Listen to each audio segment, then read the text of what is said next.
Join us, fight the good fight. My name's David Doak. I'm a director at Free Radical. Haze is set in the future, at 2048. It's a very different world to the world that we have nowadays because private military corporations have become a very important part of this world. Mantle provide the soldiers with all kinds of technology. Obviously the guns, the vehicles, all that kind of thing. But key to Mantle's the way they fight wars is they're also involved in pharmaceutical research, and Nectar is a pharmacological product. Basically it's Mantle's combat enhancer that allows the soldiers in Mantle's army, the troopers, to fight at an amazing range of ability. They can see things that you couldn't see unaided, they have faster reactions, they are better at aiming. Really it's the kind of like, it's the pep pill for the modern army. Haze has full 4-player co-op throughout the campaign story, and then for more traditional multiplayer stuff we'll be offering deathmatch, and also we're very excited about a number of assault-based kind of mini-objective multiplayer maps which support the greater fiction, so you have like kind of little conflicts, troopers versus rebels outside of the main story arc, so it just builds the world for you. And in the game Haze, you play a character called Shane Carpenter. And Shane is a soldier in Mantle's army. So he goes into this war, he's very excited about it, he wants to do the right thing, fighting for Mantle, and things change dramatically over that time. As events unfold in Haze, Shane Carpenter and the player will gradually realise that they're being controlled. And a key part of the game is now that Shane will turn around and break away from the influence and control of Mantle.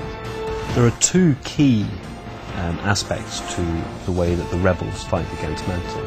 One of them is probably something you've guessed at already, which is that the Mantle troopers sometimes overdose in Nectar, and when they go into the overdose state, they just lose the ability to fight coherently anymore. The other one is more subtle, and we've not really drawn people's attention to it before, but on Nectar, the Mantle troopers' view of the world is really an edited world, edited view. There are things that they don't see. They kind of assume that everything is going well for them, so when people get shot, they die, etc. When you're a rebel, you take advantage of the fact that the Mantle troopers really have a slightly blinkered view of the world, and that allows the rebels to exploit it. Because the Mantle troopers are souped up on Nectar all the time, it makes them supremely arrogant, and that makes them vulnerable to exploits, fast exploits. So a thing you can do on the rebel side is we call it the weapon steal. The cool thing about the rebel weapon steal is that really what you're doing is just saying, I like your gun, I'm going to take it off you. And what it is, it's playing on the arrogance of Mantle. The last thing he expects you to do is to punch him in the face, take his gun. And that's going to really freak people out in multiplayer. The rebel play dead ability, it's essentially play possum. The Mantle troopers are always thinking that they're winning, always thinking that they've killed the rebels.